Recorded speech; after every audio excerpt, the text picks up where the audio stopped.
You're entitled to hazard pay, but how hazardous has it become listening to Nancy Pelosi?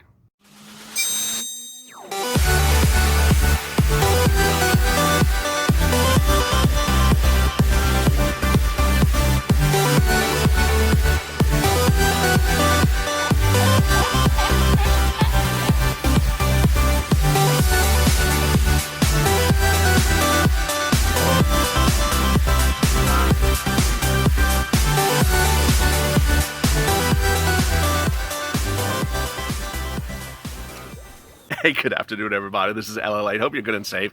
This is Hazard Pay, our second video on Afternoons at LALATE that starts every day. Our 2-hour programming block starts every day with the check that goes to Hazard Pay, FPUC, and rent assistance, which will move to evenings LA tonight because of my voice dissipating. Hope you're good and safe.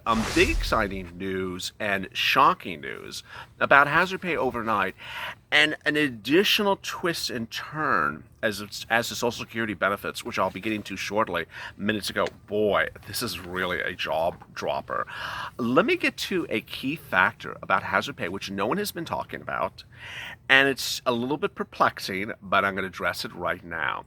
Hazard pay, good news, is that hazard pay is not gone anywhere. It is still in the HEROES Act. The HEROES Act is still front and center. If you're sort of confused about what do we have, what are the bills, and where are we at, the great news is that HEROES Act has the HEROES Fund, and hazard pay is still in there. It still remains, as we sit here, late August, the only bill and mega bill that has been passed by a House of Congress. If you don't recall, the HEALS Act, introduced by Mitch McConnell to the Senate, never was passed by the Senate, so it's going nowhere. There was never a skinny bill from the Republicans. It was introduced by email, not introduced to the Senate floor by Mitch McConnell on Monday. That's why I didn't cover it. Some people are covering it as though it's a bill. It's not a bill. It's a draft, just like my piece of paper. And you can draft one too. Let's just all draft stuff and say it's a bill. It's not a bill until it's introduced to the floor. Mitt Romney's bill about hazard pay is a bill. He introduced it in May. It was introduced. It was never put to a vote. So it's not gaining any traction. It hasn't gone anywhere. It was introduced to the Senate. So as you sit here today, you have no bill detailing hazard pay beyond the HEROES Act, which is really good news. You do have what I interpret, and I sort of argue, it's up to you whether you view it this way or not, I view it as a counter hazard pay bill, and that is the liability provision of the HEALS Act. The HEALS Act has a provision in there that you cannot sue your employer for unsafe work environment unless they intentionally cause that workplace to be unsafe, and we're talking about COVID-19 safety standards. Now, that is clearly, in my opinion, contrary hazard pay language. What's really good news about this is that no one has ever approved that bill. Repeat, the HEALS Act has never been approved by the Senate. No one ever they put it up for a vote. No one approved it, but it's never been approved by the Senate, so it hasn't gone anywhere. But it is a contrary bill to hazard pay, because under hazard pay there are 3 sections: money for you for the past, money for you going forward, and then workplace security, that your workplace is safe for purposes of COVID-19, which is sort of an important thing and should have been done and done by emergency bill, months ago. I don't know why it's still not law as we sit here in August. Certainly one of the most important things as we sit here. So for Mitch to have a bill that says you can't sue the employer for hazardous environment, it's clearly contrary language. How often have the Republicans supported this contrary language? Now, this is not good news. Mark Meadows was asked yesterday by CBS Morning, what would he do if he did a skinny bill himself? He said, what would you do that has to be done right now as an emergency issue? He flipped, Mark Meadows. Remember, he had said all week long, the week before, stimulus checks, standalone bill, stimulus checks. Mark Meadows, stimulus checks, standalone bill, go out. Well, yesterday he said he did not mention stimulus checks, but he did mention that he wanted workplace environment liability protection to the employer. Mark, you traitor. You horrible thing, you. He's now saying that he's not going to give hazard pay, but he wants to ensure you can't sue the employer for hazardous work environment. Oh, not good. Not good. Now, he said that on Monday. Guess what else happened on Monday? Well, on Monday, Mitch Onse, that skinny bill, well, I shouldn't call it a bill, that skinny draft of a bill, which he had been threatening for over a week. Where did he debut it? He debuted it at the bus stop. He debuted it in the sewer. He did not debut it on the congressional floor. He did not introduce it to the Senate, so it's not a bill. You cannot refer to it as a bill. It is a draft. It's like, instead of writing a love letter, he wrote a draft of a bill, and it's a very bad draft. And in there is liability protection. You can't sue your employer for a hazardous work environment unless they intentionally cause injury to your body. Mitch. Horrible. Now, he yesterday said that America needs to go forward and be bipartisan. Mitch, how can we be bipartisan when you write this horrible crap? He says that Americans need relief right now. American citizens need relief right now. Relief? You just wrote something to say, well, I can't sue someone if I get injured in the workplace. How is that relief? So, as we sit here today and we wonder about the future of hazard pay, we have a lot of Republicans using very nice, soft-flowing, impressive, reassuring words that what we can call great news, good news, oh, you are in our spirits. And then slowly they just write a bill that's really bad. Or write a draft of a bill that's really bad. And then they tell news reporters something that's really bad. It's just like, it's just like Power Rangers, and you think it's all going good, and then the villain just shows up. It's like, okay, I just thought we were doing really well until we had to go Power Rangers on this all of a sudden again. What could happen with hazard pay? Well, it's starting to become a little bit of people telling you something really good and then the next minute doing something really bad behind your back. Here is something along the lines of that. As if this is not enough. The president, by executive order a few weeks ago, issued a permanent payroll tax cut that would give a temporary break on payroll paying taxes. That would basically cause a time in which you don't have to pay payroll taxes. Guess what that does? It depletes Social Security. It makes Social Security be in limbo. How bad is it? This is from CNBC today, the Old Age and Survivors Insurance OASI Trust Fund would permanently run out in 2021. Meanwhile, the Disability Insurance Trust Fund would run out of funding 2 years earlier, mid-2021. At this place, it would have no more money to pay benefits. This says Social Security Chief Actuary Stephen Gross. He says that if you do a permanent payroll tax cut, the funds, Social Security, and whether it's disability insurance, DI, or OSAI, they could be gone next year. Now, the executive order signed by the President on August 8th said that people who make less than $100,000 have a temporary break for paying payroll taxes, but that he would bring it back next year. If I'm victorious on November 3rd, I plan to forgive these taxes and make permanent payroll taxes. Permanent. Well, they're now saying it would absolutely eradicate Social Security by next year. This analysis makes clear that this is a truly thinly veiled attempt to gut Social Security and go after the American people's hard-earned benefits, says Van Hollen, a person interviewed in the report. We cannot allow this to happen. After receiving Gross's letter, Senator Van Hollen issued a statement rejecting the prospect of permanent payroll tax would completely eradicate Social Security by next year. If Donald is reelected, the Social Security would cease to exist before the end of his second term, says Nancy Altman, president of Social Security Works, sent a statement to Gross's letter. Of course, Larry Kudlow came out and says, no, the math is a little bit differently. I'm not kidding. That's literally what Larry Kudlow said.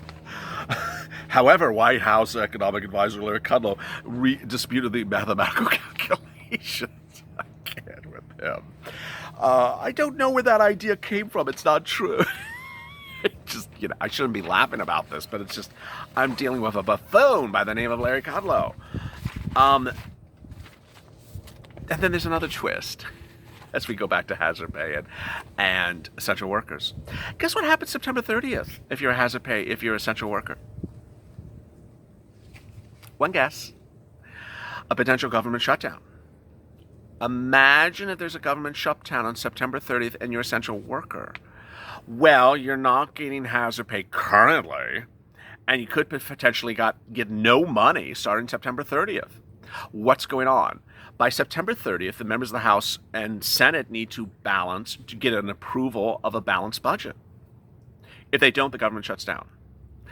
And if that's the case, and you're an essential worker who works for the federal government, the state government, you could be shut down. Now, states have having problems balancing their budget, and their shutdowns could occur even earlier than that. Oh, my goodness, it's just, purple is just giving me hit after hit today. I feel like it's whiplash. Even worse. Even worse, dude. Yeah, even worse. Nancy and Steve and Mitch and all those wonderful people in government have only 15 days to balance your budget. They come back into session September 8th and September 15th. So they have 15 days to balance your budget, and if they don't, government shutdown. As an essential worker, you're not getting hazard pay. You're just not getting any pay. Isn't this Congress wonderful? It's just, they just don't get anything done. Not only do they not get anything done, they actually getting things going in reverse now. So you're wondering, okay, where's my $10,000 hazard pay? This video is now ending with telling you you're not going to get your $10,000 hazard pay in the month of August. But in September, you may actually get no pay. You may actually get negative what you were expecting to get from your normal salary because the government may get shut down. At least I'm warning you, because apparently no one else does. As we sit here tonight, or this afternoon, we wonder what really will transpire. Nancy Pelosi's position for purposes of hazard pay is that it's there. It's part of a stimulus package. We don't know what her position is as to negotiating for hazard pay. It's part of a big package. But when asked about that package and what's going on for negotiations, she says, we'll get to it in January. Are we supposed to work in a hazardous work environment all the way to January, Nancy? Yes. Why? That's just because it's strategically not in my best interest to settle it now. Why? Because, children are going hungry. Why? Because states need bailouts. What does that have to do with me, Nancy? Because the state of New York, Andrew Cuomo, and the state of California, Gavin Newsom, are states where Chuck and I live. Oh, okay. The lack of rationality of the situation is just bonkers at this point. And you'd have to sort of wonder, okay, is no one standing up to Nancy? And the people who are standing up to Nancy are you. The power of the purple is really getting strong. What I try to do with this channel is I try to never sugarcoat anything. I try to empower you to know what's going on. And you really have started to assert the power of the purple to congressional leaders, tagging congressmen, tagging news reporters, saying this is enough is enough. I mean, get this woman away, get Mark Meadows away. These are people who just don't want to get things done. You're holding Republicans and you're holding Democrats to be accountable to ensure that a stimulus package is done, that hazard pay is done, and that sitting back and being a coward, being afraid of Nancy Pelosi because you're a Democrat, or being afraid of Donald Trump if you're a Republican, it's not going to work in the middle of a pandemic. It's not going to work when you need this money and you're not getting it. It's not going to work if you're sitting here and you're wondering, September 30th, are we going to get a government shutdown? It's not going to work when we sit back and we wonder, what is President Trump's position on hazard pay? What's Joe Biden's position on hazard pay? What's President Trump's Republican party memo, which is always released before the RNC? What is his party memo on a position on every political issue? None. He didn't release one for the first time ever in the history of RNC. What is Joe Biden's position on all these economic policies? We don't know. He's never told us anything about stimulus packages. Anything. Just vague sort of things. I'll address the issue. Joe, give us numbers. Numbers. As we sit here tonight, we understand that we have been played with as the electorate, as the people who elect these people. We have been played with, and it doesn't matter who it is, but they're doing it nonstop. I saw an interview with Mark Meadows today or yesterday where he says, there's an urgent concern, and that we need to pass unemployment benefit extension of unemployment benefits right now, and we need to do it on a bipartisan basis. Okay, it sounds really good, but what's missing from that sentence? You know what's missing. The number. What number, Mark? $200 a week, which is what Mitch originally proposed. $300 a week, which is what Mitch wrote on Monday. $400 a week, which is what Steve Mnuchin offered 2 weeks ago.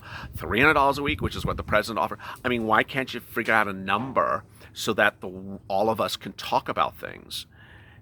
You know, it's sort of like, I don't know how you describe it. It's like you offer to take someone out on a nice date. Like, I'm going to take you out on a nice date. Oh, I love dates. Let's really go on I love dates. I agree. We're on a bipartisan agreement. Let's go out on a date. Yeah, let's go out on a date. So where are we going out on a date? Well, we're going out on a date. Okay, well, where are you going to take me? We're going to go eat. Oh, I love to eat. Where are we going to go out on a date? We're going to eat. Eat where? Well, we're going to eat. Eat where? Well, we're going to eat because we're doing it on a bipartisan basis. We're going to eat and we're going to have a date. We're going to go. Well, I'm taking you to McDonald's. McDonald's? I'm taking you to Burger King. Burger King? I mean, well, I love Big Macs. I mean, Big Macs, you know, I don't want to make, Americans going hungry. No, that's Nancy's lie. McDonald's. That's what the Republicans and the Democrats are doing with the American people. Mark Meadows keeps on saying, hey, we need to have unemployment benefits. Okay, at what number, Mark? 55 cents? Nancy says we need to extend unemployment benefits. Okay, at what number, Nancy? Well, $600. Okay, well, they don't want to pay $600. So come up with another new number, Nancy. Well, $600. They don't want $600. Well, I'll just see you in January. This doesn't work, people. And so when you have news reporters that are interviewing Mark Meadows, you know, like CBS Morning News, and they have him and they say, extension of unemployment benefits. Oh, that's really good. Well, I guess we can agree upon some things. Or they have them. Or it's Jim Cramer and David Faber on CNBC Squawk Box in the morning says, "Is there something you can agree upon?" He says, "Yeah, we can agree upon unemployment benefits." Okay, that's really good. No, it's not good, David. It's not good, Jim Cramer. Ask him the number. You don't do that with stocks. I mean, you don't do that with stocks. It would be really nice if Tesla went up. To what number? Well, it just goes up. To what number? Well, it just goes up. No one talks that way. But when it comes to your subject matter, they're playing games with you. And so that's the power of the purple. When we're talking about hazard pay, what's important to understand is that there is a number, $10,000. $10,000 to land in your bank account for your work, which you did during the pandemic all the way up to the present, $13 an hour. It's not law. It isn't a bill. But there's a calculation to it. And you, myself, Mitt Romney, who drafted the counter bill, which is a very good bill, he and I and you all understand where the calculation is. He's not at $13 an hour. I think he's like $11 an hour. He's not at a $10,000 cap. He's somewhere at like a $5,000 or $6,000 cap. But he understands there's a dollar number because he's a money guy. But then come these people that literally don't want to show you numbers, whether it's Joe Biden or President Trump or Mark Meadows. They don't want to show you numbers. Enough is enough. Do the tweeting, do the sharing of the face of the video. Share this video. Tag your representatives. Tag your broadcast news reporters. And go to the front of the channel and hit that subscribe and alert button. Wow. I mean, my hope was to add about 25,000 new subscribers in 2 weeks. That's what I asked for last Saturday. And you've been just incredibly gracious. We added about 14,000 just 2 days. So let's keep it up.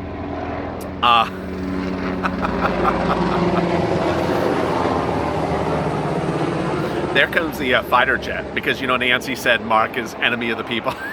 It's Nancy flying to San Francisco. Coming up next is FPUC, and then I'd move rent to this evening. As always, stay informed, stay focused, stay smiling, and stay of LA for more.